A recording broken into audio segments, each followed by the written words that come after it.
Hi everyone, welcome back to my channel, Crazy Plant Lady. You're here with Divi. Now, for today's video, I want to share with you how you can go from an overgrown old garden bed to a revitalized, healthy looking new one that's ready for planting in maybe a week. So if you can see the one behind me here, I've got many different plants like coleus, basil, and other like little eggplants and old annuals like marigolds and cosmos and zinnias that have gone to seed. So obviously this garden bed is due for some TLC. So I'm going to share with you how I'm going to do that. For me, it's a bit of a fun process because I love growing from cuttings. So a lot of these plants, you may think, oh, you can't do much with them, especially the zinnias. They're annuals, they won't come back again. They are annuals, but I find also zinnia is one of the easiest plants to grow from cuttings. So as I am going to be fixing up this garden bed, I will show you how to take cuttings of old plants, and hopefully you can have the same one in your new garden bed. So let's get to it. And it's a lovely bright sunny day. I hope everyone's having a great Sunday today. Alright, so I have found my first plant in this garden bed that I am going to pull out from its roots and repot. Now, don't be slack. Don't miss this crucial step. If you know you're going to plant something and you have to take it out of the garden bed, always water it first. Especially in this harsh sun. Give it a good water. Let it soak it up a bit. And then I'm literally going to dig my hand in. I mean, we're lucky it rained because I can feel the soil is very loamy, very, very moist. So it shouldn't be too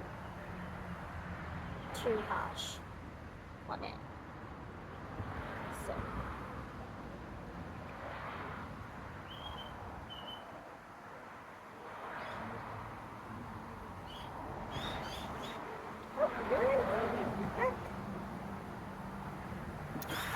now this is what loamy soil looks like and feels like.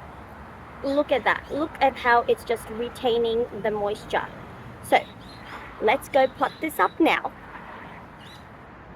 Okay, so as I've been clearing out the bed, I've noticed that one of my zinnias, it's not flowering anymore, and I did prune it down when I was doing my other garden beds so that it could die back further and it would be easier for me to take it out, but it's done something. So what I'm going to do now is actually show you how I like to try and duplicate the same zinnia plant without putting the effort of growing it by seed.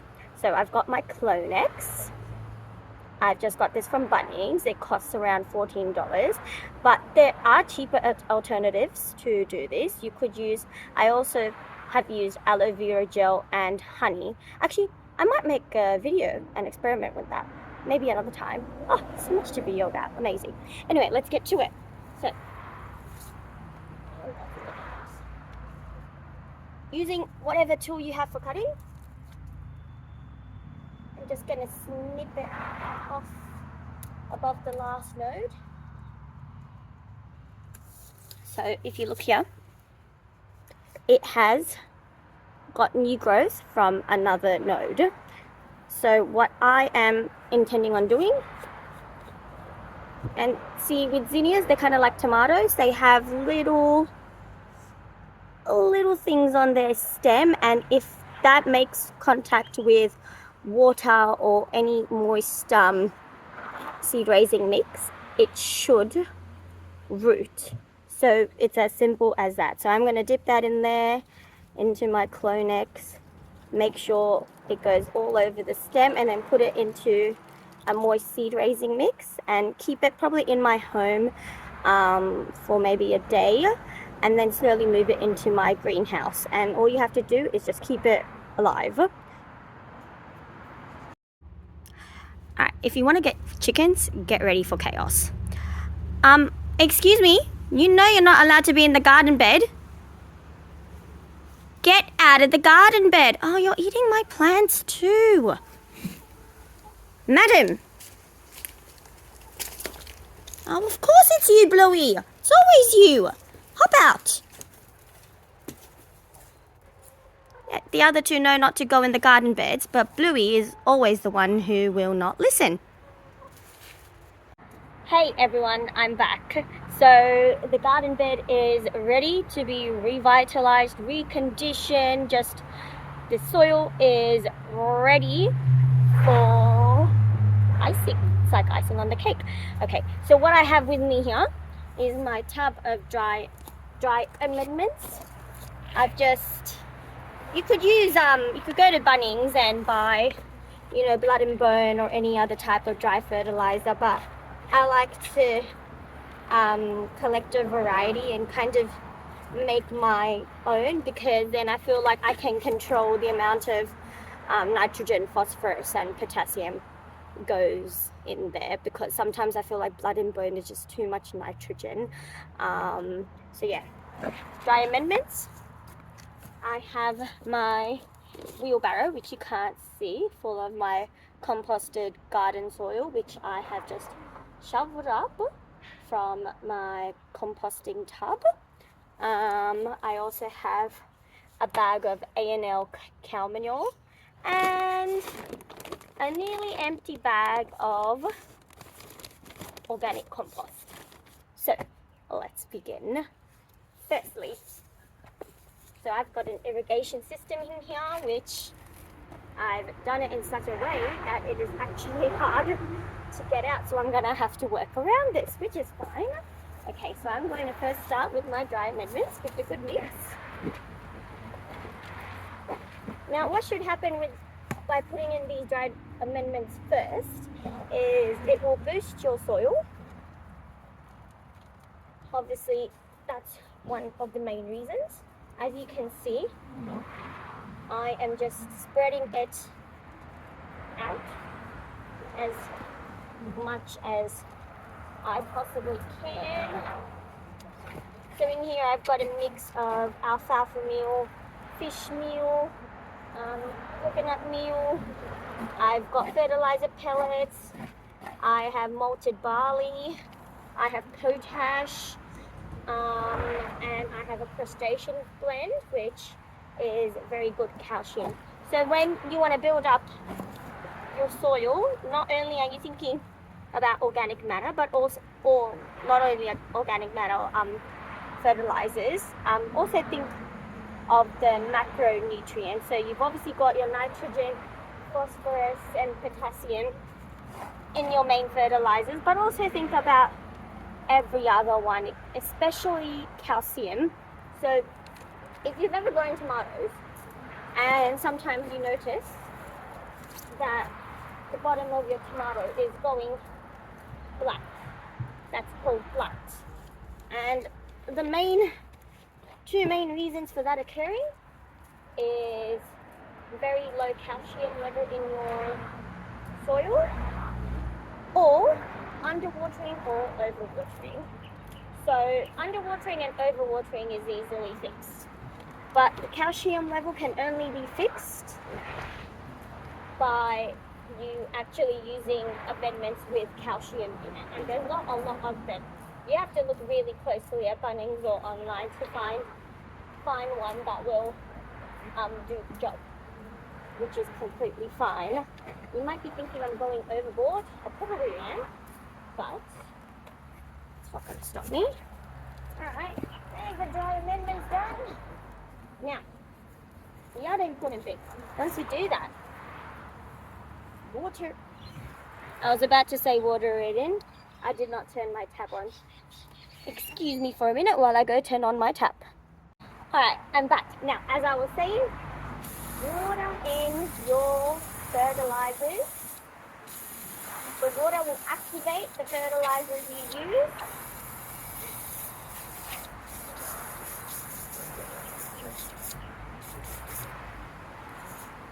Now, the next thing, oh, my apron's come undone.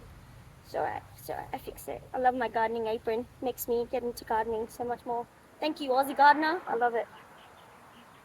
Alright, next one is my composted garden soil. This stuff is great. Look how full of hummus. It's just amazing. It feels like a... and it smells so good. And I know there are lots of worms in it. This is why I like to put it on top of my fertilizer. It just brings in the worms, make sure the worms do their job. But you need to encourage them to do their job, so the fertilizers will help. Not only that, this garden soil that I created, as I said before, I've got quite a few trees that drop their leaves many times a year, and I just ended up buying compost bins to compost old potting soil and leaves and, you know, chicken poo. We went to a horse stable up in Dean Park and collected fresh horse poo to compost as well. So that's in this mix as well. I've also put in lots of banana peels, other fruit scraps into it, and yeah, just whatever I could find that I researched about and have been told that is very good. It's a stick, easily breakable, and you know it's composting well.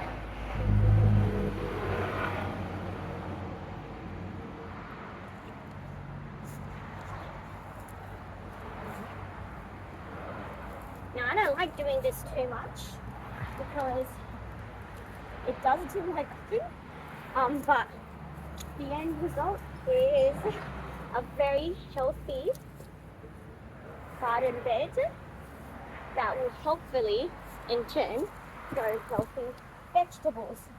So I've seen this happen before because I've had pindi or okra in my other garden beds, and then I did exactly what I'm doing now, and they have bounced back so well. And the other thing I want to talk about is spacing. I don't like spacing, but I am doing it in this round, and I can already see that my plants are healthier because they're not fighting over the nutrients. So let's keep going. I will keep doing this. I will come back and show you the next step. Hi everyone, I'm back again. The day is nearly finished, but I finally finished it. So I've literally layered on all organic matter like a sandwich, and I've put my arches back, and I've put the bamboo stakes in to hold in the giant okra plant, and I am quite keen to plant in here, but I'm not going to plant in it immediately. I'll probably give it a few days for everything to settle in and then slowly start planting. So let me just show you how it looks all finished. There we go guys, that's the finished revitalized garden bed, and as you can see the next one over is going to be done probably in the next 2 weeks. I don't like doing this too much, it's very time consuming, but like I said, it needs to be done. So thank you for watching. Again, please subscribe or like or even write any comment to let me know how you are finding my videos. Thank you so much. Hope you all have a good week. Bye.